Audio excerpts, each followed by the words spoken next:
Yang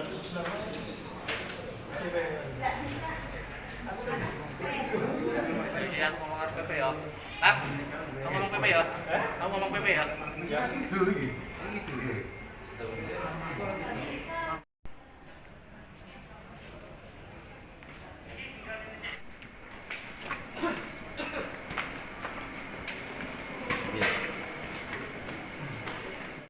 Siapa yang mau dulu? Ya, hukum dulu atau dari Mudah-mudahan majelis yang mulia betul-betul adil dalam memutuskan karena ini menyangkut nasib hamba Allah umat. Yang kedua, saya dapat ilmu dari Bang Edi Sujana bahwa hukum itu harus berdiri di atas 3 pokok, 3 landasan, yaitu data, fakta, dan logika. Dari saya tanpa maksud apa-apa ya majelis.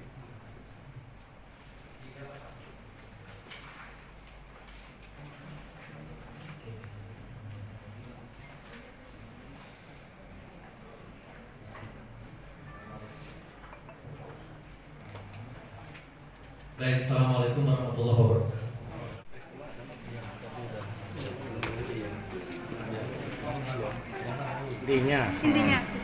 Intinya saya bukan kriminal, saya bukan penjahat, saya bukan narkoba, saya nggak merugikan negara. Kan itu intinya. Tidak ada satu semut pun mati gara-gara saya. Jadi mengkritik rezim itu tidak sama dengan mengkritik Jokowi. Rezim dan Jokowi 2 hal yang berbeda. Tadi saya katakan Jokowi itu orang Solo, suaminya Ibu Riana. Kalau rezim itu sistem, ada keuangan, ada pertambangan, kehutanan, perikanan, kelautan, kementerian, lengkap, itu sistem. Nah, jadi selama ini saya itu mengkritik rezim dan boleh, kan? Bukan mengkritik Jokowi. Dan sekarang yang mengkritik rezim kan bukan saya aja, semua orang sudah mengkritik sekarang. Itu intinya pledoi saya tadi itu. Dan saya sebenarnya nggak ada hubungannya sama Bambang Tri. Bambang Tri itu kan narasumber, saya host, saya ngundang dia. Isi di luar tanggung jawab saya punya studio rekaman, Anda nyewa studio saya, terserah mau nyanyi lagu rock, nyanyinya lagu dangdut, nyanyi lagu aliran setan, terserah kan begitu. Nah tapi begitu yang terjadi. Nah jadi tapi mumpung Anda lengkap ini ya, tak konfirmasi ya kepada Anda dan Kak Simpang Siur, saya udah 4 bulan nggak berbincang-bincang sama Bambang Tri ya. Tapi kita nggak pernah bertengkar, kita nggak pernah berantem fisik, nggak. Hanya memang apa ya? Nggak cocok lah. Udah nggak cocok gitu aja ya. Satu kasih bocoran nih biar nggak, kan di medsos tuh macam-macam beritanya. Ini bocoran ya. Suatu ketika Isya ya, jam-jam 9 malam lah ya, setelah Isya di lantai 15 di Bareskrim nih, Bareskrim ya. Saya sama Bambang Tri di situ melengkapi berkas Ibu Eli. Saya ditunjukkan oleh penyidik, ada foto, Gus, ini foto. Ini foto tentara yang katanya Bambang Tri jarinya 4. Coba lihat, ternyata kan jarinya 5. Paham nggak maksud saya? Penyidik menunjukkan foto ke saya. Loh, kan otomatis saya spontan, kaget saya. Ini katanya Bambang Tri jarinya 4, ternyata 5. Coba lihat Gus. Masa Gus masih percaya sama Bambang? Spontan foto itu tak tunjukkan ke Bambang. Apa responnya? Mas Bambang, ini fotonya. Katanya sama 4. Saya dibentak sama Bambang Tri sambil melotot. Ngapain Anda nunjukkan foto ini ke saya? Apa maksudnya? Seumur-umur saya nggak pernah dibentak orang, teman-teman ya. Bambang Tri ini saya sayangi, saya hormati. Kok tiba-tiba bentak saya? Saya punya foto yang versi 4. Mau apa? Gitu. Setelah bentak saya, penyidiknya dibentak juga. Kamu ngapain nunjukkan foto ini ke Gus Nur? Apa maksudnya? Ayo taruhan sama saya, sama penyidiknya berantem. Kalau ternyata jarinya 4, kamu mau apa? Setelah bentak saya, bentak penyidik. Penyidik itu namanya lupa, dia yang ngantarkan surat ke rumah saya. Sejak itulah 190 derajat mindset saya, paradigma saya berubah tentang Bambang Tri. Kejadian 4 bulan lalu. Ya waktu di Bareskrim. Ya Allah, salah saya. Pak, infonya dari mulai di Polda hingga sini juga sempat terjadi ketidakcocokan juga di Ya dalam mulai tahanan. dari Bareskrim, ya kan? 4 bulan lalu. Ya, sejak itulah intinya, sejak kejadian itu saya coba masa saya dibentakkan, siapa dia kok bentak saya gitu. Tapi setelah itu sudah nggak pernah bicara, saya selalu minta pisah kamar. Ya sepatah dua patah, tapi dia tetap minta rokok ke saya. Sampai di sini pun dia masih minta rokok ke saya. Ini udah hampir 2 minggu dia nggak minta rokok ke saya. Gitu teman-teman ya. Ini yang terjadi. Jadi saya nggak ada konflik sama Bambang, hanya hati yang paling dalam. Wah, saya nggak bisa ini sama orang ini nih. Dia bentak saya. Dan itu foto yang saya lihat memang 5 jarinya, 10 begini dia. Yang pas pampres itu. Gitu teman-teman ya. Jadi ijazah Jokowi itu produknya Bambang Tri, domainnya dia. Saya host, saya ngundang dia. Jadi jangan dicampur-campur teman. Bahkan nomor perkara sidang pun sebenarnya beda. Saya sama Bambang Tri ini harusnya sidangnya harusnya misah. Kenapa kok dijadikan satu? Wallahu a'lam bishawab. Yang terakhir, ini fakta persidangan. Bambang Tri itu tidak pernah menghadirkan satupun saksi. Katanya kalau sidang itu harus menghadirkan saksi ya. 1, 2, Bambang Tri nggak pernah. Secara administrasi, semua saksi yang hadir di persidangan saya yang biayai. Ada Bang Egy juga, ada kuasa hukum juga, saya yang biayai. Mas Bambang Tri itu sepeser pun, serupiah pun nggak pernah keluar duit waktu sidang. Itu secara fakta ya, secara administrasi. Coba kalau sidangnya dipisah, nggak ada saksi sebenarnya. Bahkan pernah bentak kuasa hukum. Kuasa hukum disuruh nyari saksi, begitu dapat saksinya nggak mau, kuasa hukum dimarahi, gitu kan?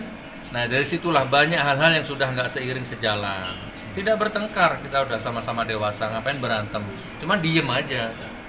Bayangin teman, di Polda Jateng 10 hari satu kamar nggak ngomong, apa nggak berat gitu ya? Oke, apalagi yang mau ditanyakan? UHAP pasal 143 loh. UHAP jelas ya. Itu menerangkan bahwa dakwaan jaksa mesti lengkap, 1, 2 mesti cermat, 3 mesti jelas. Nah, dakwaan jaksa dengan fakta di persidangan tidak pernah menghadirkan ijazah asli Jokowi, itu artinya dia tidak lengkap, tidak cermat, tidak jelas. Menurut pasal 143 harusnya sudah dibatalkan oleh hakim, batal demi hukum. Tapi hakim tidak pernah mengindahkan itu, dan juga kita minta penangguhan penahanan juga tidak pernah dikasih. Berarti dugaan saya ini sudah satu settingan. Ya, karena saya tanya sama jaksa, kenapa kamu tidak ada ijazah aslinya? Ya dari polisinya begitu. Loh, kalau polisinya begitu kan berarti tidak lengkap, tidak jelas, tidak cermat, mesti dikembalikan, namanya P19 ya, belum pantas jadi P21, artinya belum boleh masuk ke pengadilan. Itu ilmu hukum. Kenapa juga ilmu hukum terus boleh masuk ke pengadilan dan hakimnya menerima, melayani lagi. Nah, waktu Rocky Gerung tampil udah dijelaskan ini dungunya jaksa ya, saya juga tekankan begitu. Berarti kalau sidang ini terus jalan, ini semuanya dungu gitu loh. Nanti putusannya pun kalau nanti menghukum Gus Nur, putusannya amat sangat dungu dan blow on dan membuat kita ini cedera secara ilmu hukum. Saya ilmu hukum mampu mengatasi mereka semua. Bukan saya sombong, tapi itu faktanya di persidangan. Selalu argumentasi saya tidak bisa dibantah. Seperti tadi, mana bisa bantah? Nggak ada, karena ada pasalnya juga. Nah, tapi pertanyaan seriusnya, mengapa sudah jelas seperti itu hukum, kok mereka tetap jalan sidang ini gitu loh? Kok hakim tidak menghentikan? Harusnya batal demi hukum. Pasal 143. Anda kutip dong kalau pers. Pada intinya kami hari ini mengajukan memori banding. Jadi kami mengajukan berkasnya kepada Pengadilan Negeri Surakarta yang nantinya akan diserahkan kepada Pengadilan Tinggi Semarang. Jadi kaitannya dengan isi memori banding itu, jelas kita menolak yang kemarin vonis putusan 6 tahun itu, bahwa yang pertama adalah perkara ini adalah berbeda. Jadi perkara Gus Nur dan Bambang Tri ini adalah berbeda. Tetapi dalam putusan itu dituntut dengan hukuman yang sama dan putusan pun juga sama. Jadi sepertinya kok ini tidak mencerminkan keadilan. Jadi dari 2 orang itu perannya pun berbeda-beda, karena yang pertama itu adalah Bambang Tri adalah seorang pemilik, jadi dia yang mempunyai produk dari penggugat ijazah Jokowi. Yang kedua, dia itu juga mempunyai penelitian tentang ijazah-ijazahnya Bapak Jokowi. Sedangkan Gus Nur ini hanya sebagai seorang pewawancara, sebagai seorang yang penasaran dengan adanya produk itu, adanya perkara itu, adanya kasus itu, dan beliau mengundang Bambang Tri untuk diklarifikasi, untuk dimintai keterangan dan untuk menggali apakah isu itu benar. Dan selanjutnya tentu saja karena Gus Nur ini adalah seorang penganut agama Islam yang taat, makanya beliau mengajukan sumpah mubahalah sebagai sumpah tertinggi di agama Islam kepada Bambang Tri begitu. Dan ternyata hal ini dijadikan majelis hakim sebagai dasar untuk menjatuhkan hukuman 6 tahun, dan itu menurut kami sangat-sangat tidak adil. Berarti seharusnya lebih rendah dari Bambang Tri, Mas. Kalau kita bilang seharusnya, kita melihat keadilan. Jadi kalau kami di sini itu sebenarnya kita itu semua pengais keadilan. Karena kalau pencari keadilan itu ada yang dicari. Kalau di sini pengais itu kan hal-hal yang sangat-sangat kecil yang kita cari. Jadi kalau kita bilang seharusnya di bawah 6 tahun, seharusnya Gus Nur itu bebas, bukan hanya turun. Bayangkan seperti di Kanjuruhan. Itu 144 korban jiwa meninggal. Tetapi pada kenyataannya hanya arah mata angin yang disalahkan. Jaksa Pinangki yang jelas merugikan negara, meloloskan seorang koruptor. Itu pun juga divonis dengan vonis yang sangat rendah. Jadi kita di sini demi memperjuangkan hukum, maka dari itu kami pun dengan banding itu harapannya bukan hanya menurunkan, tetapi membebaskan Gus Nur dan memulihkan nama baiknya. Pak, kalau untuk ini sendiri langkah ke PT banding ini sendiri mungkin faktor apa yang menjadi diharapkan vonis ini bisa turun gitu? Yang jelas begini, kita tahu semuanya bahwa perkara ini adalah perkara politik. Jadi ini menyangkut seorang tokoh politik, karena beliau juga baru saja ini di media-media juga bilang bahwa selain beliau itu seorang presiden juga seorang politik. Jadi kalau perkara ini juga kami juga bilang perkara ini perkara politik karena ini menanyakan ijazah beliau kan. Yang jelas bahwa dasar-dasarnya jelas dari undang-undang yang ditetapkan yang disangkakan kepada klien kami, yang dijadikan dasar hukum hakim untuk memutuskan vonis 6 tahun, itu jelas-jelas semuanya tidak terpenuhi. Jadi dari pasal 14 tentang keonaran itu jelas tidak terpenuhi, pasal 15 juga tentang keonaran tidak terpenuhi. Menyebarkan berita bohong itu harus dibuktikan dulu kebohongannya. Apabila kebohongannya itu sudah dibuktikan, maka otomatis kebenarannya itu akan muncul. Nah, barulah klien kami ini akan mengakui bahwa oh ternyata yang benar seperti itu. Jadi berita yang saya sebarkan ini berarti mengandung kebohongan. Itu yang namanya adil seperti itu.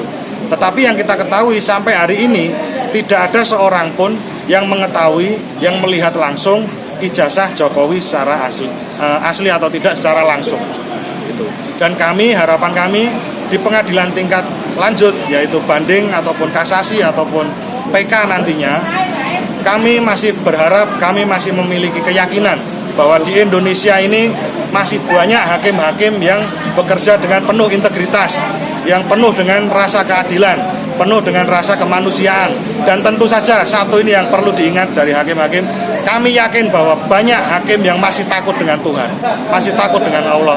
Maka mereka akan memutuskan itu tidak akan sembarangan, tidak berdasarkan pesanan, tidak berdasarkan tekanan dan lain sebagainya. Itu harapan. Artinya untuk Presiden Jokowi ini sendiri harus menunjukkan ijazahnya? Iya. Jadi satu-satunya cara adalah yaitu Jokowi menunjukkan ijazah asli, tetapi saat ini sepertinya sudah tidak mungkin karena persidangan ini sudah selesai dan kami sudah mengajukan ini kan seperti banding dan lain sebagainya, itu pun juga tidak akan dihadiri oleh penasihat hukum baik kesemuanya atau perwakilan, karena itu sistemnya kan kami akan bersurat seperti itu.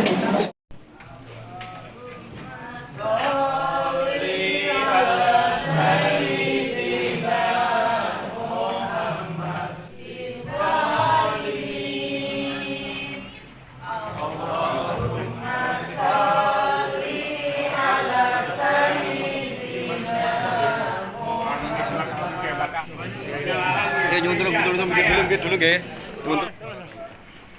Alhamdulillah, alhamdulillah. Semua 6 tahun cukup tinggi Iya. gimana Pak? tinggi dan tidak adil, tapi sudahlah, terjadi nggak apa-apa. Allah yang menghendaki, nggak apa-apa. Apa rencana kelas, Gus? Nggih. Nggak apa-apa, nggak apa-apa. Proses sudah berlaku, sudah berjalan, nggak apa-apa. Boten, Cak Roto ajak ke Mako nggih, keluarga nggih, istri sama anak.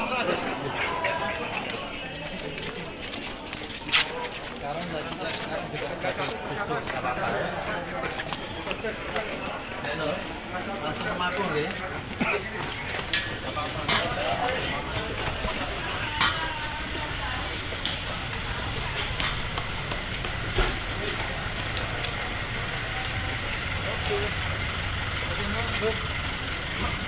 Damas, sono kemana?